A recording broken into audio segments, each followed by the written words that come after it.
नमस्कार दोस्तों, स्वागत है आपका आपके अपने चैनल ज्ञानी कीड़ा पर और उसके भी एक खास सेगमेंट में जिसका नाम है कैबिनेट। कैबिनेट, मंत्रिमंडल, ये शब्द सुन के ही ना जाने क्या क्या दिमाग में आता है, जैसे पावर, रिस्पॉन्सिबिलिटी, प्लानिंग, पोर्टफोलियो और ना जाने क्या क्या। हम सबकी लाइफ में ये वर्ड काफी जबरदस्त रोल निभाता है, चाहे फिर आप इस शब्द से मतलब रखें या ना रखें, कोई फर्क नहीं पड़ता।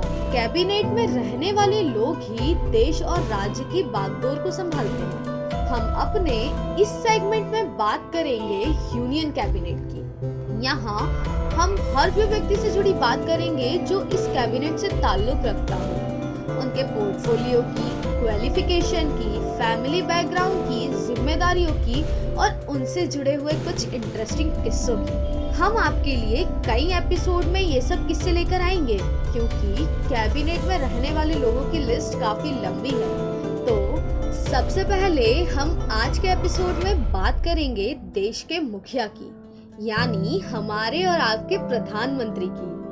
प्रधानमंत्री ही हेड ऑफ यूनियन कैबिनेट होते हैं और इन्हीं के डायरेक्शन पर अलग अलग मिनिस्ट्रीज और मिनिस्ट्रीज के मुखिया यानी मिनिस्टर्स काम करते हैं। तो बात शुरू करते हैं नरेंद्र दामोदर दास मोदी की।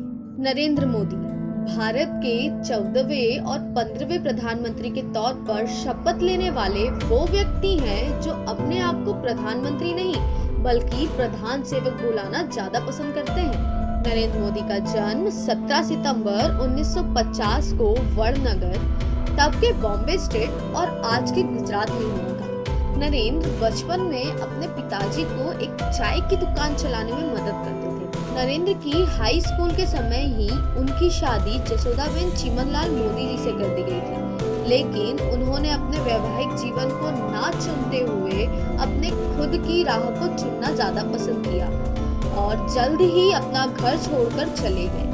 2 साल तक नरेंद्र देश के अलग अलग भागों में घूमने के बाद जब घर लौटे तो उन्होंने पूर्णकालीन आरएसएस में स्वान सेवक के रूप में काम किया। नरेंद्र मोदी ने 1978, 1978 में bachelors of art in political science और 1983, 1983 में masters of arts in political science की डिग्री हासिल की। आगे चलकर 1985, 1985 में नरेंद्र मोदी ने भारतीय जनता पार्टी का दामन थाम लिया। नरेंद्र मोदी 2001 से लेकर 2014 तक गुजरात के मुख्यमंत्री बने रहे। 2001 में केशुभाई पटेल के बीमार चलते और भुज में आए भूकंप को सही से मैनेज ना कर पाने की बुरी छवि के चलते उनकी जगह पार्टी ने नरेंद्र मोदी को गुजरात का मुख्यमंत्री बना दिया। एक ही साल बाद उन पर 2002 दंगों के कड़े इल्जाम लगे। इसी इल्जाम के साथ नरेंद्र मोदी को काफी समय तक जीना पड़ा। हालांकि सुप्रीम कोर्ट द्वारा गठित एसआईटी ने सबूतों के अभाव में उन पर कोई मुकदमा नहीं चलाया। आगे चलकर मोदी राज के गुजरात मॉडल को पूरे देश में सराहा गया, जिसके दम पर ही पार्टी ने नरेंद्र मोदी को 2014 इलेक्शन में पीएम उम्मीदवार के तौर पर जनता के सामने रखा। और बस फिर क्या था, नरेंद्र मोदी का जादू ऐसा चला कि पूरे देश में एक ही नाम गूंज रहा था, मोदी, मोदी और मोदी। नरेंद्र मोदी 2014 के लोकसभा चुनाव 2 सीटों से लड़े थे, एक वाराणसी और दूसरा वडोदरा, और दोनों ही सीटों पर उन्होंने जीत हासिल की थी। वाराणसी में उन्होंने अरविंद केजरीवाल और वडोदरा में कांग्रेस के नेता मधुसूदन को हराया था। बाद में उन्होंने वडोदरा सीट को छोड़ दिया। 5 साल का कार्यकाल पूरा करने के बाद भी बीजेपी और नरेंद्र मोदी की पॉपुलैरिटी में कोई भी कमी नहीं और 2019 में भी नरेंद्र मोदी के चेहरे के साथ ही पार्टी ने पहले से भी अच्छा प्रदर्शन किया। इसी के साथ ही नरेंद्र मोदी ने दोबारा भारत के प्रधानमंत्री के तौर पर शपथ ली थी। भारत के इतिहास में यह पहली बार था कि कोई गैर कांग्रेसी प्रधानमंत्री की शपथ 2 बार ले रहा था, वो भी पूर्ण बहुमत के साथ।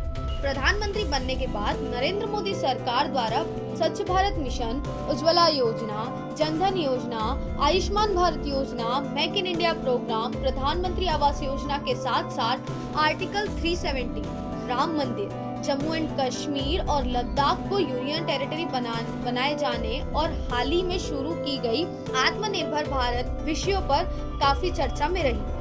जीएसटी, डिमोनेटाइजेशन, सीएए जैसे मुद्दों पर सरकार काफी सवालों में भी रही। दूसरे देशों से अच्छे संबंध बनाने में माहिर मोदी को कई सारे देशों ने अपने उच्चतम सम्मान से सम्मानित किया है, जिनमें the United Nation Environment Programme के द्वारा champions of the earth award, United Arab Emirates द्वारा order of Zayed award, South Korea द्वारा सियोल पीस प्राइज, अफगानिस्तान के द्वारा state order of Ghazi Amir Amanullah Khan award, Saudi Arabia द्वारा ऑर्डर ऑफ अब्दुल्ला अजीज एआईस award और भी कई अवार्ड शामिल हैं।